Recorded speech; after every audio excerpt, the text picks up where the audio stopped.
Hello, friends. Uncle Marv here with another episode of the IT Business Podcast, the show for IT professionals where we help you run your business better, smarter, and faster. This is our weekly live show, Wednesday nights at 8 p.m., and we are coming close to the end of the year, folks. Actually, there will only be a couple of more live shows. That will be tonight. And then 2 shows next week, which I will talk about in just a moment. I do want to say thank you to our good friends over at ThreatLocker for sponsoring the show, Zero Trust Total Protection, and taking a sip out of the old mug to get us started here. Thank you all for joining us, and thank you hello, Tim Holla. Joining us. We are streaming live on YouTube, LinkedIn, and the Facebook. This is just a solo show for me, folks, because it'll be the last time that I get to talk with you individually by myself. Next 2 shows we'll have guests on. Of course, the one show is the holiday party, and who knows what will be happening there. Let me start off by asking you guys a question that I know the answer to, but I just want to get a little feedback, and maybe you'll throw it in the chat. Maybe you'll send me a DM afterwards, which apparently a lot of you send me messages after the show. That's one thing I've realized. You guys will watch, not comment in the chat, and then send me a message afterwards. I appreciate it. I just wish if you were watching, you would hop in the chat and help the show along. But here's the thing. How many times do you call a customer only to find out that they have made a decision without consulting you? I know the answer. You guys are going to say a lot. Too many is probably going to be the answer. And I will say this happened to me yesterday. And just when you think that clients are all dialed in, clients are understanding, they got their act together, out of the blue, something happens that I'm like scratching my head thinking, what do I have to do to just keep you guys on task, keep you guys on target, and make it easy for yourselves? Here's what happened. Very simple story, nothing super major. Well, actually, there was another story. Let me do that one first, just to tell you that a client did exactly what we always talk about.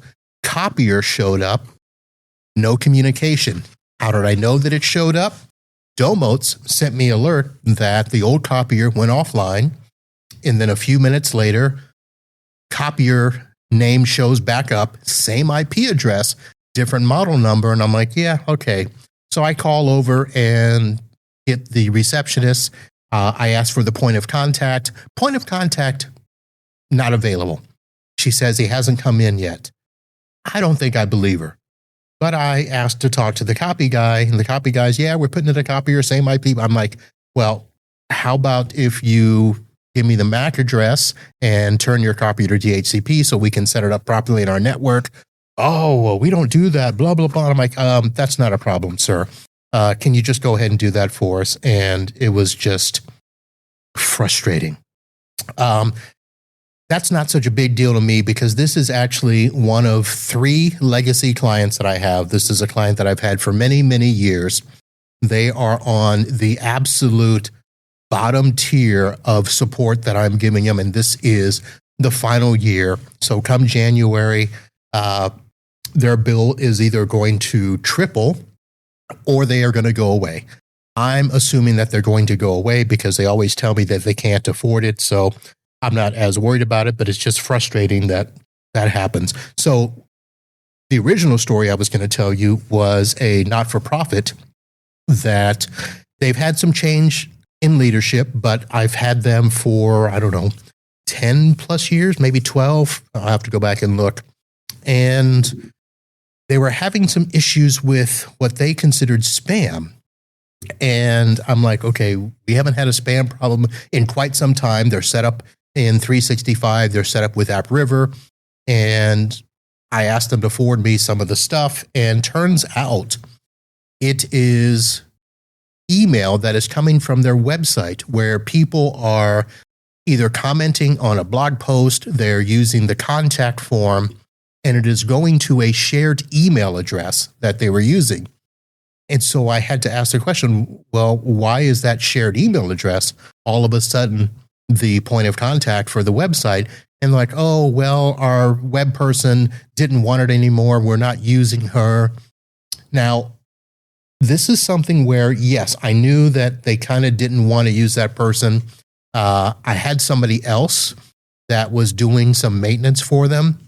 But I said, well, let me call and find out why that change was made.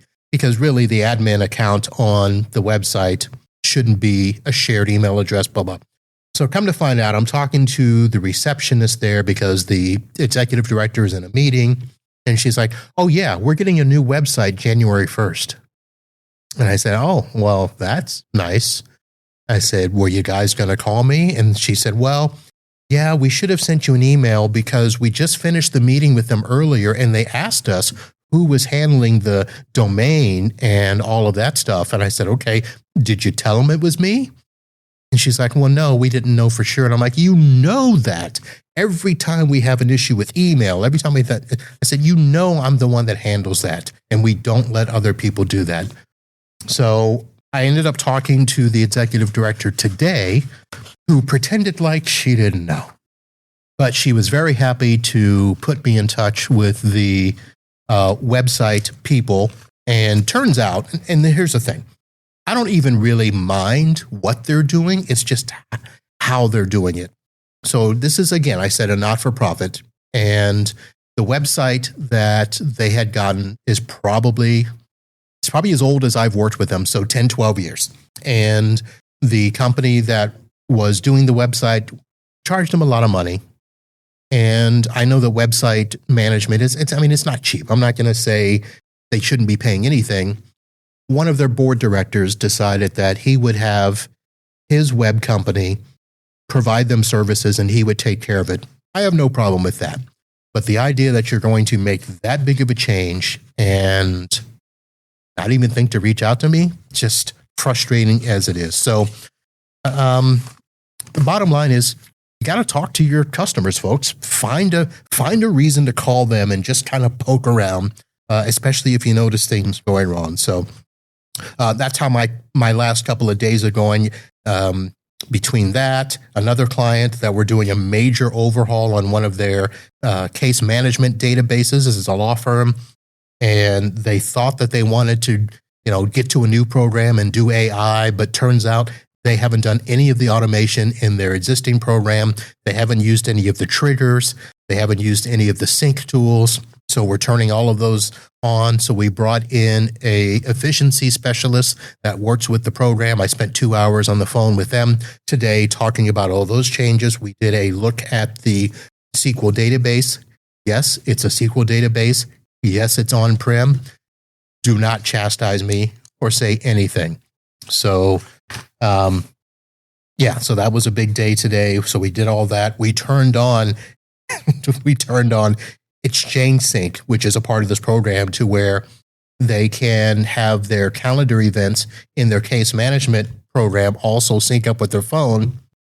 I told them that they should let everybody know that we're turning this feature on because it's going to cause a ruckus. And of course, they did not. And several of the attorneys freaked out because all of a sudden their Outlook was syncing up calendar events and to-dos from years past. And I said, did you not send the email? And so I decided that, you know what, I'll send any emails going forward with that. So that was part of my day today. Also, I forgot to, here's the thing. If you tell a client that you're going to buy them pizza, they never forget. So that happened today where a customer called me at like 12:15 and said, hey, remember when you said you'd buy us pizza? Wasn't that supposed to be today? And I'm like, no. And they're like, oh, we thought it was today. So I had to scramble to order pizza for this client, 2 different locations. And just so you know, if you order from the same company in 2 different locations, especially if one's on the other side of the state, you might get an alert on your account from American Express, thinking that it's fraud. So I had to approve that. So that was another joy today. These are all things you probably don't want to hear. But before we get to what you do want to hear, let me tell you a couple of announcements. I started to mention them early. First thing is, again, voting for the 2025 Podcast Awards is open. It is on the website. If you head over there, itbusinesspodcast.com, there is a special link for the 2025 Podcast Awards. You can vote for Best Guest. You can vote for Best Episode. You can vote for Best Swag. And voting is a little different if you notice this year. You can actually vote for multiple people in each category, multiple episodes and multiple swag items. We're going to kind of treat it like the college football playoffs in terms of a selection committee. The top contenders have already been decided, so that's all done. Let me bring up some stuff I had. Let me see what the results are as of now. I can kind of tell you that. All right, so there's the responses. Oh, yes, I did ask for, this is the first time I've ever asked for a couple of demographics in terms of age of people and how you listen to the show. Little interesting there. So that is there. How often do you listen? I'm surprised. Several of you say a few times a month. And some of you are listening weekly. So that is nice. Let's see here. How typically do you listen? Apple Podcasts, Spotify, YouTube, and some of them are other. I'm assuming that because not all of the podcast players were listed there. And in terms of the best guest, we have somebody that is definitely in the lead. And there is one vote separating first and second place at this time. And then we've got a couple of others that are in close contention. I'm not going to give you names. I'm going to let you go and vote here. Best episode. Let's see. We've got a clear leader right now, leading by 2 votes over 2 other episodes here. So that is going just great. And swag, swag is actually kind of even across the board. There is a leader there by 1 vote. So yeah, doing good. So go vote on that and then plan on joining us next Wednesday night, 8 p.m. Eastern. That will be our 2025 holiday party. And we will have basically 3 different segments with both listeners, guests, and award recipients. So it will start at 8 p.m. And this year I am extending it until 9:30 p.m. because every year we always seem to run over and people come late.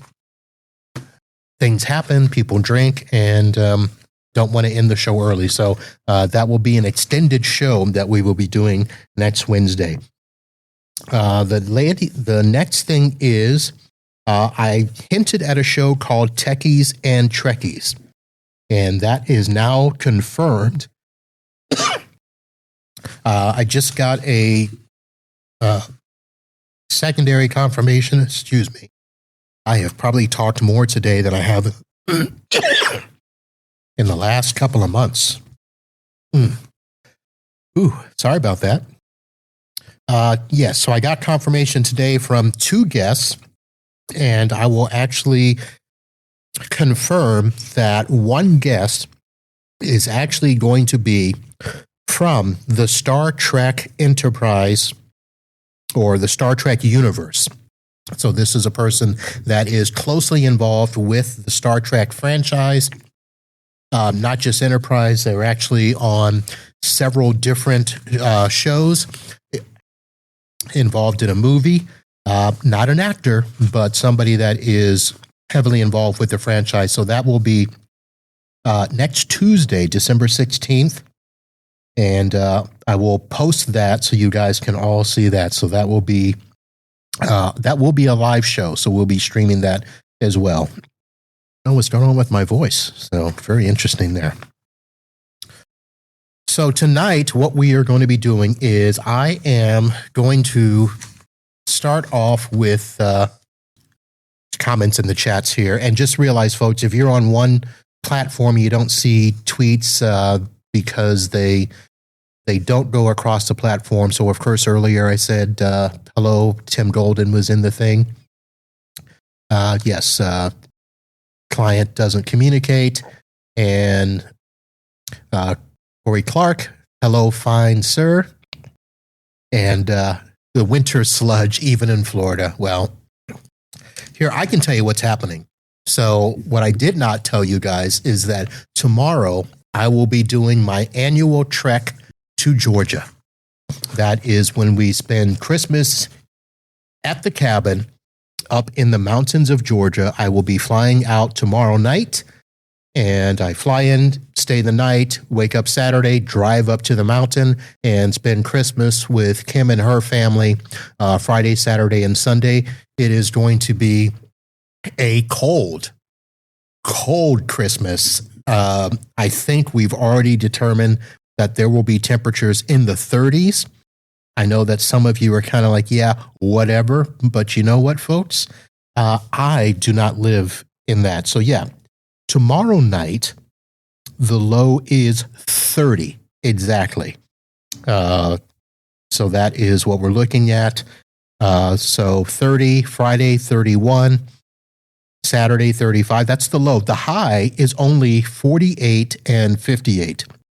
So I will be needing to take every jacket and sweatshirt that I own. Maybe that's what it is. Maybe my body is getting ready to just hack away at the Georgia cold. So that is going to be happening there. All right. So tonight we are doing a top 10 list. And let me actually, where's my thing? Here it is. Tonight's top 10. So you may be going, Marv, why are you doing a top 10? So let me explain. I know I hinted at this maybe a couple of weeks ago, but next year, 2026, is going to be the 10th year that I will have hosted this podcast. The official date isn't until October of 2026, so 10/10/26. But I'm going to celebrate for the entire year. And the reason I'm doing that is because 2016 was not actually the first time I podcasted. That actually was a couple of years earlier. And I did go back and do some research. I actually started listening to podcasts in 2012. And I came across several podcasts, one of which was a part of the Podnuts Network. And a couple of those shows kind of pod faded and then came back. And I reached out to Door to Door Geek and said, hey, you want to bring some shows back? I'd be willing to help. Well, at that time, the show was the Daily Computer Repair Show. Jeff Hallish became the host of that. So I actually did some guest appearances there, kind of did some co-hosting with him and along with some other folks that you may know of. Our good friend, Paco LeBron. I heard a crackle in my thing. So let me know if you're still hearing me, folks. Jeff and Paco, John Dubinsky, Chris Carruthers, several other people were doing that show. And then in 2016 is when I helped bring back the Podnuts Pro Show. And that was the show that was designed for business folks. And that was with our good friend, Matt Rainey. And then Matt Rainey, his kids grew up and he became, daycare daddy and handed the show off to me. But that's really what it is. 10 years of doing this show, originally named Podnuts Pro, rebranded into the IT Business Podcast. So I will be doing a very bunch, that's not very good English. I will be doing a fairly large amount of shows that will be dedicated to looking back over the 10 years of this show. We will be bringing back some of the hosts. We'll be bringing back some guests out of the archives, and it was sarcastically mentioned that I should do a top 10 every show. So we're going to do something like that. This one is going to be a little bit more expanded than what I will be doing next year. Most of them will just be short little, 10 best or top 10s or something. But this one I wanted to do a little more extended because we have been over the year talking about billing and invoices and all of this stuff. And I have had bits and pieces of shows that we've started to put together and then didn't put together. But here's what I wanted to do. The top 10 MSP billing blunders. And this has come from all of my discussions, all of the emails, all of the social media posts, peer group discussions, things that we've seen. And I've kind of consolidated these into the 10 MSP blunders that might be causing you to lose money. So let me bring up the thing here, and I've got number 10. Billing is an afterthought. So some of you treat billing where you might kind of push it to the end of the month, and all of a sudden you're rushing to try to figure out, what did I do? And you're trying to go back and look at your Outlook, look at your notes, look at your tickets, and find a way to get them into your invoice. And, sometimes you might get a customer that says, hey, by the way, you never invoiced us for this. So to some degree, you might be missing out on stuff because you're not inputting your time on a regular basis. So how do we fix that? Well, you can fix that by blocking a recurring billing day. If it's something where you can set up 1 day a week, 1 hour a week. What I did when I first got started is I would do my work during the week and then I would bill on Saturday, because back then, this is how old I am, folks. I sent invoices by physical mail. So I would actually do my invoices, print them out of my Quicken Home for Business, put them in an envelope, and mail them. And mail them on Saturday, hoping that the client would get them on Monday or Tuesday, and then send me a check back by the end of the week. So that was one thing I did to get into a regular rhythm for billing. Now, I actually try to designate the first hour of every morning after I have gone through all my alerts, all of my emails and stuff, and then I make sure that I've recorded all of my billing from the previous day. I was trying to get into the habit at the end of the day, I would just put it all in, or after each phone call or whatever. But if you are using a PSA, obviously you can connect it to your vendor portals and auto pull things like counts and tickets and all of that and consolidate them into your invoice. So don't treat your billing like an afterthought. Don't forget something, and things will be good. Number 9, invoices that read like mystery novels. And what I mean by that is a lot of invoices that I have seen when prospects or customers have brought me in and they've shown me the invoice, and the invoice would just say something like services rendered November 2025, or support, monthly support. And that's it. And they just expect it to be paid. And of course, the client's like, well, what did you actually do? What are we actually paying for? And that's something that, customers may put up with that for a while, but at some point they're going to want to know, what are you billing for? And something as simple as, putting in how many endpoints you're managing, whether you bill by server, by computer, by user. If you're billing for 365 tenant management, if you're dealing for email, just go ahead and put a summary of all of that. Then you can put a subline for monthly services. These are all the things we're billing you for, and put all that in there.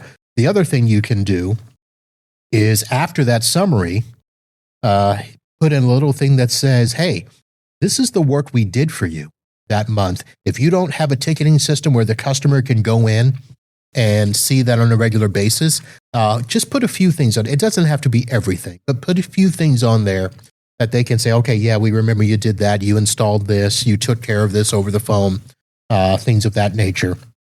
So that has been really good, especially the major stuff. Here we go. Number 8, giving away work. And there's several reasons that you're giving away work. The biggest thing is time wasn't tracked.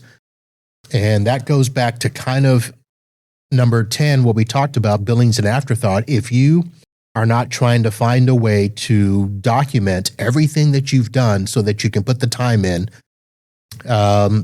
you might forget. And it's great when, I know some of you that have large help desks, that's one of the requirements, is that as soon as a ticket is closed, it's documented, it goes in. The tech has to put in what work was done. And that includes phone calls. That includes trips. And another thing is if a tech has to make a second trip in a day, that needs to be tracked. That's another thing that always seems to get missed. How to fix that? So make a no work without a ticket rule so that anything that gets done, whether it's a phone call or whatever, it has to be ticketed. One of the things that I was able to do in my RMM is when you go to close out an alert on there, it pops up with a billing portal. And there's two sections actually for mine. There's a section for client notes and then a section for tech notes. And the client notes, they can see. So if you fill it out, boom, boom, and then it emails that. So the client sees that part.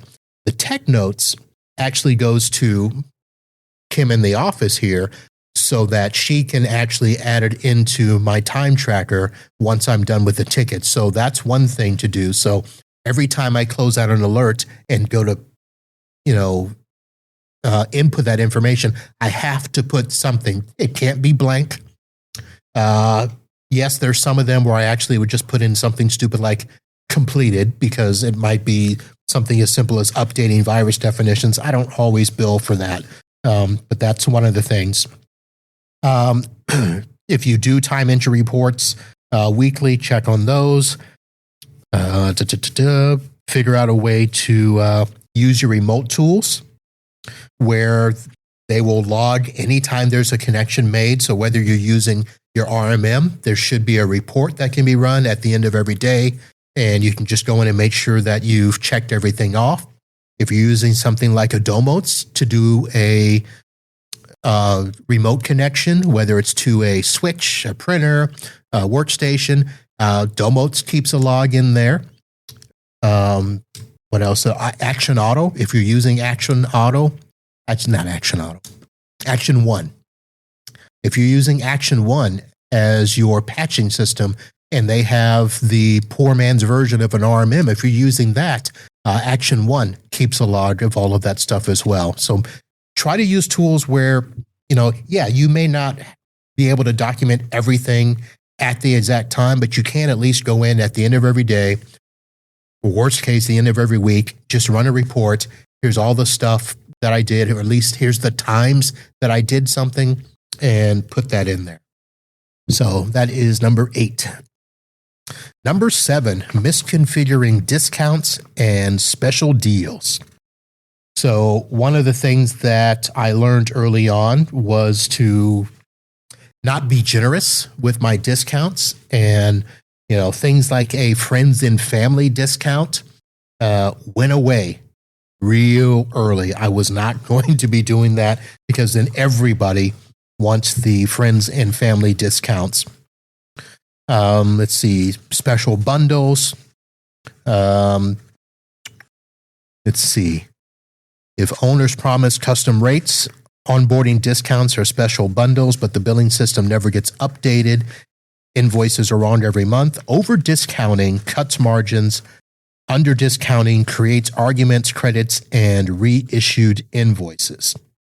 So how do you fix that? Well, you treat every discount as a line in the contract with a start date, an end date, and a review date, and make sure that that gets mirrored in your PSA or quoting tool. And just like you do quarterly meetings for your clients, you may need to do a quarterly margin check, meaning you go back and look at all of the stuff that you've billed and are you getting the proper margins on your stuff? If you're discounting too much, maybe you need to lower the discount. I used to do, I'll be honest with you, I used to do a 30% discount for clients that were under a managed service agreement. So whenever I went on sites and stuff, I'd bill them at the full rate minus 30%. I actually cut that back to 20%. And the only people that get a 30% discount are the not-for-profits. I'm actually thinking of cutting that back to 15%. And I think I'm going to be doing away or significantly reducing my co-managed discount because it's a couple of $1,000 a month I'm losing from that customer because of that discount. So discounting, very fun there. All right. Number 6 reason that you may have an MSP billing blunder: double billing and forgetting. So if you're running multiple tools or you're doing spreadsheets, that can lead to duplicate invoices for the same service, while other recurring items might get missed. So if you've got to pull in your information every single month, and maybe you forgot, 365 licenses this time, or you overbilled them because of whatever reason, that can be an issue there. So vendor portals, again, if you have to pull from all of these different sites, if you don't have a PSA or if you don't have a way to pull all that information in together, that's going to create a storm. So how to fix that? Designate a single source of truth. And usually that's going to be the PSA, folks. If you have a PSA, that's usually going to be it. There are programs that work with the PSAs that will integrate vendors and RMMs so that the counts flow in just one direction. So if you're pulling the number of RMM endpoints and you're pulling them from Domotz and then you're pulling them from LionGuard and all of that stuff, you want to make sure that that's done. Do monthly spot checks, pick a couple of clients, reconcile licenses and devices from the tools and vendor bills against what you invoiced. Number 5, selling flat fee without understanding the risk. So I know that all you can eat is one of those topics that comes up all the time where people are doing flat rate pricing or per user pricing without really assessing what it is that you're covering and all of that. So heavy use clients, they blow up your tickets, they eat up your time, they eat up your margins. And as clients grow or change, the fee stays the same because nobody reviews and adjusts the agreement. That's probably the one reason why I never wanted to do all you can eat or flat fee in a sense. It's just something that I never did. I always wanted to bill based on the number of actual things I was supporting, whether at servers, computers, users, access points, all of that stuff. That's what at least for me, that's what I wanted to do. The biggest thing I see with all you can eat or flat fee is, all of a sudden a client has added 5 users, but you've not gone back and adjusted for those 5 users. You've got to do that. That eats into your margin. And if a client is overusing your time, they need to be billed accordingly. And it's different if you say, okay, we are allotting, 10 hours of remote support a week, and we're allotting 5 hours of on-site support a month, and then the customer uses all of that. Well, that's fine if you've accounted for that in your margin. So that's where all you can eat really can become in. Yep, I see folks here. Let's see a couple of comments here. Getting smart, learning from the OG. Here we go. Remind your customers you need to charge enough to do the job correctly and also afford your sports car or boat. Yep. Something I've been battling over the years. This is from Corey. Who should be responsible for the removal of retired and or duplicate machines from portals? Very common billing issue. You know what? I will comment on that. So there is a client that Well, let me go back. One of the things that I put into my agreements is that there will be an on-site visit either once a month, once a quarter, period, even if we're not giving them on-site support. And the reason for that visit is to do a visual inspection of the environment, of the machines. Because one of the things that I think other people have done that I've noticed in the channel is that once a machine goes onto the dashboard, it never comes off, even if that machine has not checked in for 90, 180 days. I know people that have kept machines in the dashboard for over a year.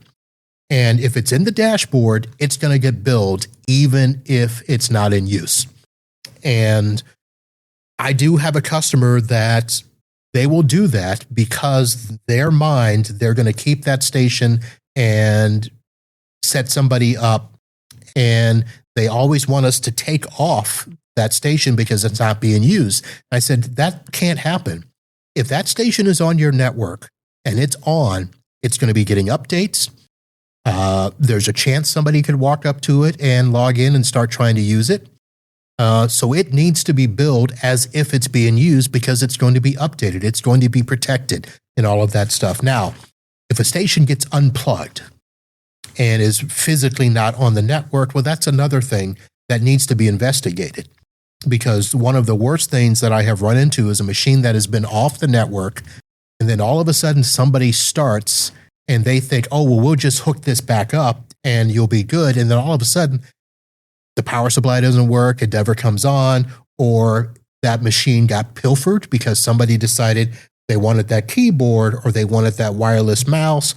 Oh, their monitor was better, I'm going to take that. So I always build in time to go do that physical inspection. And if a machine's not complete, then that's where we have the discussion. Do you want this station complete? And we will bill the time to get all the parts back together. If somebody stole a monitor, we can order a monitor. Yes, it's going to cost more to do that, but they're going to have to pay for it either way. And if that machine needs to come off, then it'll come off. And that's something that we adjust to. So in terms of who's responsible, I take on that responsibility. I know that a lot of MSPs don't. They put that on the customer. If you don't want to be billed for it, then you need to tell us. That's one of the things that they do. Let's see. There's another comment that came in here. Keith basically says what I said. I say the MSP provider, since inventory is a building block of security, reviewing check-ins is paramount if you're actually doing patching. Yep.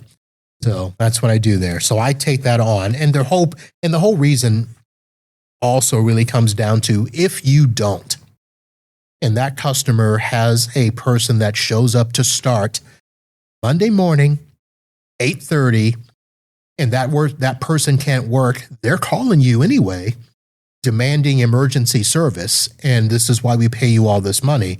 Well, if you're going to pay me all this money, we're going to keep the machine up to date. So that's how it goes. Oh, hello, Rick. We set up a 14-day alert for machines that don't check in.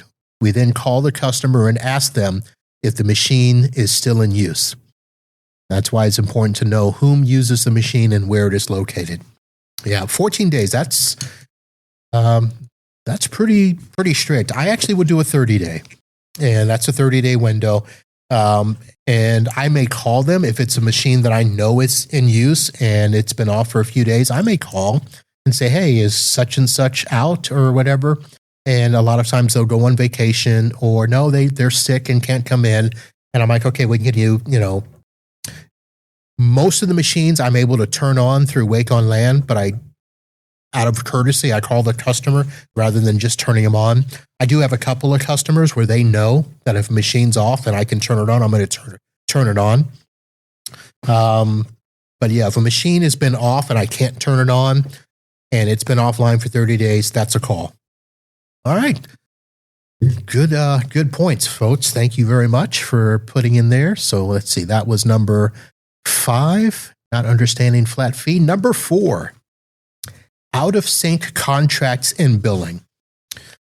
So the MSA, the statement of work, and the PSA, that is kind of like the holy trinity of what we do, and they should all be in sync. And by in sync, meaning just like we talked about with flat fee, if you're not having an allowance in your agreement to go up and down based on the number of endpoints or users or however you bill, stuff can get out of sync pretty easy. I know that I had one discussion with a client years ago where the original agreement was set for, I don't know, I think at the time it was, it was a server, 8 workstations, a firewall, and 2 access points or such and such. And as soon as they added a person, we, of course, adjusted the agreement and added the machine and added the user. And they're like, wait a minute, why did our bill go up? And I'm like, you added stuff, so that had to go up. And that was when I realized, okay, I have got to actually be that more diligent in putting in the agreement that if the count changes, the invoice changes. So that was step number 1. Step number 2 is making sure that all of the stuff that you have matches up so that, if you do a statement work and you're going to add something or remove something, that then gets pushed over to the PSA or to the billing program. And I've actually gone a step further with a couple of customers where they have access to the dashboard so they can see if I'm billing them for, and this is a real number, 13 servers and 91 workstations. That customer can log in and see that there's 13 servers and 91 workstations in the portal, and they can't question that. And the agreement reads that if we add a station, remove a station, the invoice will adjust accordingly. So that's there. And let's see here. In sync, like the boy band. Yes, in sync. That's a good way to put that, Keith. Should have put that in there. So, of course, how do we fix that? You standardize your service bundles, align the contract language, align your service codes and invoice descriptions for each bundle.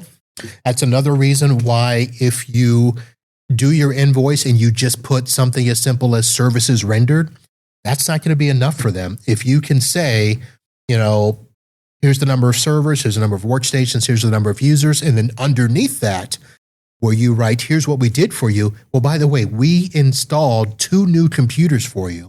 That's why your invoice is, $100, $200 higher this month because we added those. So all of that can be aligned in all of your stuff. Got to be in sync or bye. But that's not, is that the right group? I don't think that's them, is it? I forget the boy bands. Let's see here. Number 3, failing to bill for growth.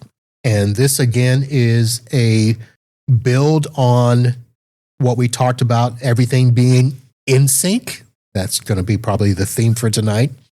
New users, new devices, new locations, or added services. They add up pretty quickly, but if nobody updates the billing profile, and this is really going to be for things that aren't countable. So for instance, I know that people are starting to add in management fees of things like 365 tenant, where it might be a flat fee to manage because you're also billing a separate fee for each mailbox and stuff.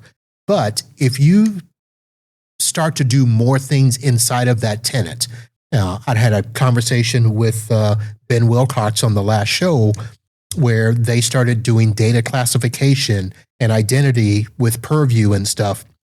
All of those things need to be added under that management because the amount of work that can be done inside of the 365 tenant can be huge. So that's something where if you find yourself doing more with things like tenant management, vendor management, if you're calling vendors on behalf of the client, that needs to be adjusted. So it's more than just, new user, new device, or new site. Agreements also have to be managed. And let's see. So bye. is a song by NSYNC. So everybody's happy. Okay. Number 2, underpricing to win. So MSP owners that lead with discounts and the mantra that will be cheaper than your current MSP. Here's the problem with that. You may lock in unsustainable rates that never get corrected. Top performing MSPs often charge more because they are confident in their price based on risk, outcomes, and delivery cost, and do not have a fear of losing the bid. That was something that I learned a while back. I get undercut all the time. It's actually pretty funny, and I'm sure I've shared the story a couple of times where companies will look at me and be like, "You're charging more than the big boys." And I'm like, yeah, that's what they should be charging, because the services, now granted, I'm not saying that our services are so commoditized that we should all be charging the same, but undercutting to get the business really, in my opinion, hurts, because it's harder to raise prices down the road. Because if they see, especially if you're doing a discount, and that goes back, if you're going to charge this, but you're going to give a discount, then they're going to assume that the discount is the real value of what you do. So undercutting just to get the business, and especially if you lose money to get the business and you think that you'll make it up down the road, you might not. And I'll be honest, I can't say that I've ever had that issue. I think only one time did I severely undercut my own price, and I can say it this way. This was a client that I eventually fired because they wanted to go get their hardware at a discount because another partner came in and said that they would get the hardware at cost. And I said, that's not going to happen. Well, it turns out I was actually able to match the price, and I took a huge hit. I was still able to make money because it was an HP deal where I got the registration. But I told them, I said, we're not doing that again. And so the next time that came up was the last time I worked for that client. And I will tell that story at another date. Keith writes, always remember Kmart is bankrupt. Nordstrom's is still in business. That's true. There you go. A lot of the value price places don't survive. All right. And the number 1 MSP billing blunder, I should have, let's do this and let's do that. Number 1, experience is painful for customers. And what that really should say is that making billing and making paying invoices painful for customers. So if clients see your invoicing as stressful, they're inconsistent, payment options are limited, everything is manual, everything is slow, they're going to be slow to pay you. Especially if, we talked about, what was it, number 9, your invoices read like mystery novels. If they don't understand what they're paying, they may want to set it aside and say, hey, we'll review that later, or I won't pay this until you clarify what it is we're billing for. Yeah, you may eventually get your money, but if they start holding payment, not only is that, a problem for them, but that actually becomes more painful for you, because then you're dealing with cash flow issues. And that's really not what we want to do. We want to make invoicing clear. We want to make payment options easy. One of the things that I decided a long time ago, and I know that this probably goes against what a lot of the coaches are saying out there, because everybody's forcing ACH on customers. I am not. I'm not there yet.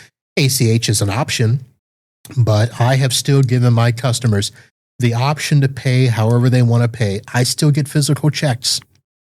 I still get all of the credit cards, American Express, MasterCard, Visa. We had a customer pay with Discover the other day.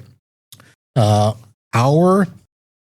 top 3 clients are paying with American Express, I don't know what the third, I think the other one's paying bank by check. So that may be ACH. My second largest client pays with check. Now, I'm happy with that because that check, if I send an invoice on Monday, we have a check by Wednesday. I don't know if they really sign checks every single day, but I am happy if they're going to pay that fast, because even if I give the option of ACH and it takes 20 days for them to pay because they're paying in their cycle, I'd rather get that check.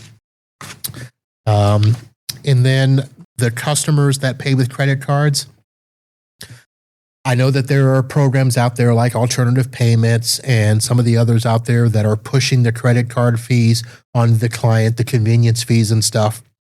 I don't. That's just the cost of doing business. That's one of the reasons I tell them that, I'm sorry, but you're not getting a discount because I've got to pay those fees. If you want to pay those invoices with credit cards so you can get your points, then you're going to pay the full price and not get the discount. I'm happy to do that because I don't get any pushback. They're paying, it cost me a couple $100 in credit card fees, but I jack up my prices so that covers it. Let's see. I want them, from Corey, I want them to feel like paying their bill is easy and like their everyday shopping experience. So then when they pay their invoice, it asks them if they'd like to leave me a tip. Very nice. Never thought about the tip option on an invoice. Very nice. Let's see, Keith here. I say service contracts should be paid quarterly in advance. I know several people that do that, whether it's block hours or not. I have some customers that pay at the beginning of the month for the next month's service, and then I have others where I bill them at the end of the month for the work done there. Most of them are legacy clients. And listen, as long as they pay fast, I'm okay with it. I'm not going to change it.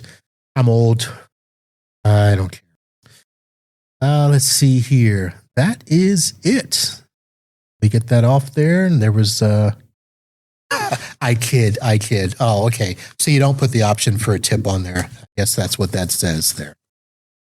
All right. Well, there is your first installment of Uncle Marv's Top 10. As I mentioned, most of the shows will not be this long, focusing on the top 10. They will be a quick countdown, a la David Letterman. And I will have those probably on the weekly live show. So that will be that. So that is going to do it for tonight. Thank you all for hanging in there and tuning in. I will have listed here shortly the date and time. I know that it is Tuesday, December 16th for the Techies and Trekkies show. So that will be showing up on LinkedIn and the Facebook and the YouTube. So you can tune in for that. I've got, I believe, 3 guests where we're going to be talking. It's not going to be your typical tech show. We're not going to be talking MSP best practices or anything like that. It is going to be a solely Star Trek show. I know that some of you made fun of me years ago for not liking Star Wars enough. Too bad. I'm a Trekkie. We're going to talk techie and Trekkie stuff on Tuesday. And then, of course, next week's Wednesday's live show is the last show of the year. It is the holiday party. And we will be revealing the winners of the podcast awards. So if you have not yet voted, go ahead and head over and do that. I have a commitment for 3 Amazon gift cards that we will be giving away, at least 3. So if you vote, then you will be in the running to get one of those gift cards. And I appreciate everything that you do. We will look back on the year that was, look at some of the highlights, none of the lowlights. We will share some adult beverages and party off. I'm sorry, I'm looking at the chat here. I think I learned from Star Trek the term secondary backup. Stuck with me. Let's see. Secondary backup would have been a Star Trek Next Generation, I believe, is where that came from. So maybe we'll chat about that on the show there. That's it, folks. Thank you very much. I'm going to go figure out what's going on with my throat. and start to pack for tomorrow's trip to Georgia. I will be back in studio next week. We'll see you then. Holla.